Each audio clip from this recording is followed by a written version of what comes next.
The idea that most people are selfish is not a modern complaint born from social media capitalism or declining moral standards. It is an ancient observation, long before psychology, neuroscience, or economics attempted to explain human behavior.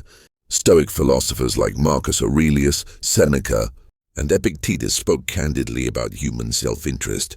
They did not say this with bitterness or cynicism.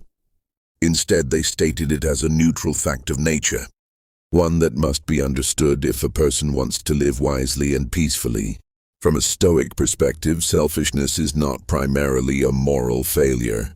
It is a consequence of ignorance, fear, and misaligned values. People act in their own perceived interest because they believe it is necessary for survival, happiness, or status. Most are not consciously malicious. They are simply trapped within their own concerns. This essay explores why most people are selfish through the lens of Stoic philosophy. It will examine human nature, fear, desire, social conditioning, and the illusion of control. More importantly, it will explain why understanding this truth is liberating rather than depressing, and how Stoicism teaches us to respond wisely.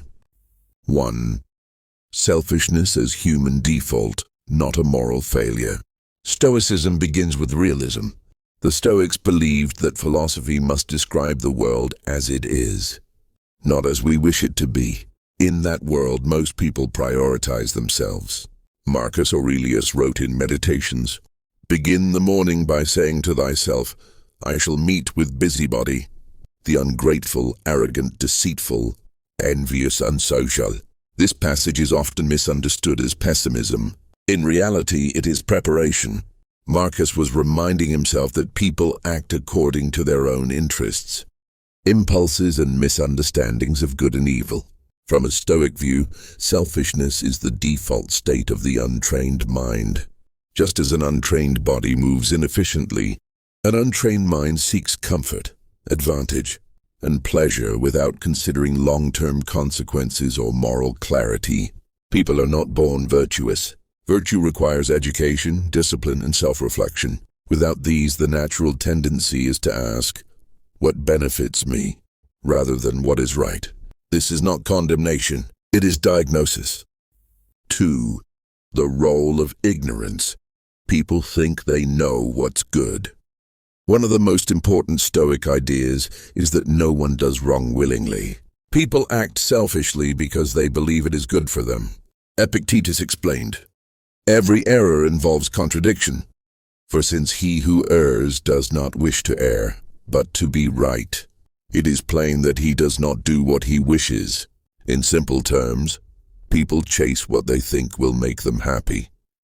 Money, attention, power, validation, security, these are seen as goods.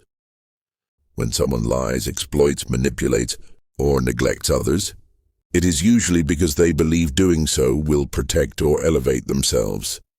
3. Fear is the engine of selfishness. At the core of most selfish behavior is fear. Fear of scarcity, fear of rejection, fear of being weak, fear of being forgotten. The Stoics understood fear as a misunderstanding of control. People fear losing what they believe they must have to be okay. Seneca wrote, "It is not the man who has too little, but the man who craves more that is poor." Selfishness often arises not from greed, but from insecurity. A person who feels internally stable has little need to exploit others. A person who feels empty or threatened will protect themselves aggressively. Modern society amplifies this fear by constantly comparing people against each other. Status hierarchies, competition, and social visibility push individuals to prioritize personal survival over collective well-being. From a Stoic perspective, this fear exists because people have not learned to separate what is within their control from what is not. 4. The illusion of control and personal ownership. Stoicism teaches a strict division. What is within our control, our judgments, intentions, and actions. What is not within our control, other people, outcomes, reputation, wealth. Most people live as if this division does not exist. They attempt to control others' opinions, secure permanent pleasure, and guarantee favorable outcomes. When these efforts fail, as they inevitably do, selfish behavior intensifies. People manipulate to control, they hoard to secure, they dominate to feel safe. Selfishness is often an attempt to impose order on an uncontrollable world. Marcus Aurelius observed, "You have power over your mind, not outside events. Realize this, and you will find strength." Those who do not realize this truth seek power elsewhere, usually at the expense of others.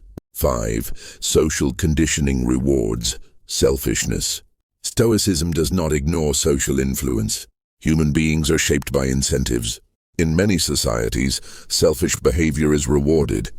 Aggression is called ambition. Greed is framed as success. Exploitation is justified as competition. People are taught, implicitly and explicitly, that caring too much makes you weak. Cooperation is praised in theory but punished in practice. The Stoics warned against blindly adopting societal values. Epictetus advised students to question common opinions and examine whether they align with reason. When society rewards selfishness, most people adapt, not because they are evil, but because they want to belong, survive, and succeed. 6. Emotional reactivity in the unexamined life. Stoicism places enormous emphasis on self-examination. Without it, emotions rule. An emotionally reactive person is inherently self-centered. Their attention is consumed by their own anger, desire, jealousy, or fear. In this state, empathy becomes secondary. Marcus Aurelius wrote, "If you are pained by any external thing, it is not this thing that disturbs you, but your own judgment about it." 7.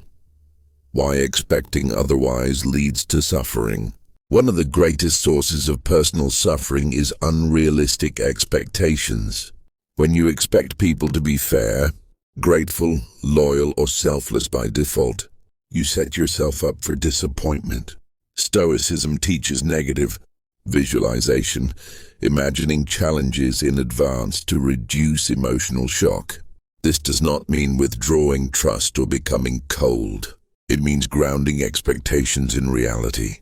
Marcus Aurelius did not stop cooperating with others because they were flawed. He simply stopped being surprised by it.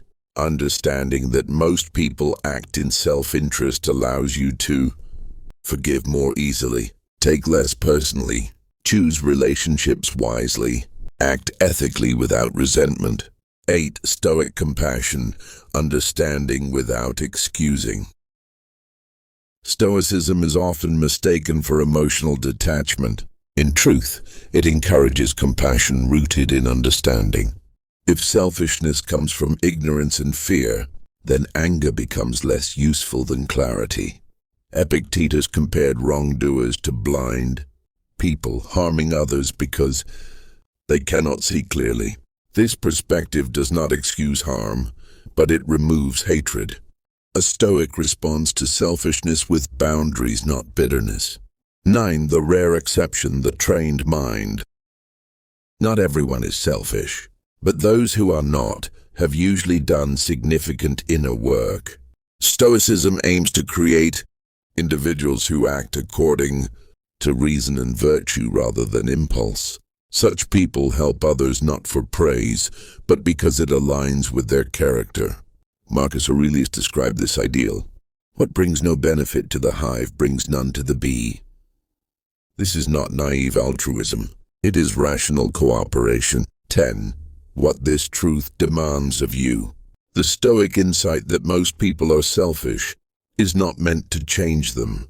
It is meant to change you. It demands that you take responsibility for your expectations, anchor your peace internally, act ethically regardless of others' behavior, develop discernment instead of resentment. When you stop expecting the world to cater to your ideals, you gain freedom. Conclusion: freedom through acceptance. Most people are selfish, not because they are evil, but because they are human. They are driven by fear, misjudgment, social conditioning, and emotional reactivity. Stoicism does not ask us to fight this reality. It asks us to understand it. In doing so, we become less angry, less naive, and more effective. The ultimate Stoic lesson is this: you do not control whether others are selfish, but you do control whether you become bitter because of it or wise because of it. And wisdom, not expectation, is the foundation of peace.